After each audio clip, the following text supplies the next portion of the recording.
99 మంది ముద్దుగుమ్మల మధ్య బాలయ్య.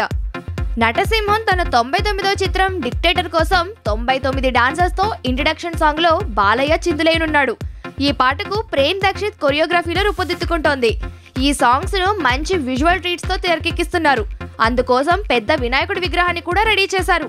శ్రీవాస్ దర్శకత్వం వహిస్తున్న ఈ డిక్టేటర్ చిత్రం కోసం బాలయ్య దాదాపు 11 కేజీల బరువు తగ్గారు. డిక్టేటర్ చిత్రంలో బాలయ్య చాలా స్టైలిష్ గా కనిపిస్తాడట. హైదరాబాద్ చిత్రపురి కాలనీలో ప్రస్తుతం బాలయ్య ఇంట్రడక్షన్ సాంగ్ కోసం ప్రత్యేకమైన సెట్ లో షూటింగ్ జరుపుకుంటోంది. వినాయక మండపం నేపథ్యంలో సాగే ఈ బృందగీతం కోసం సెంటిమెంటల్ గా 99 మంది డాన్సర్లను తీసుకున్నారట. మళ్ళీ వీరు కాక బ్యాక్ డ్రాప్ లో 2000 మంది జూనియర్ ఆర్టిస్టులంట. మొత్తానికి భారీగా పాటంట.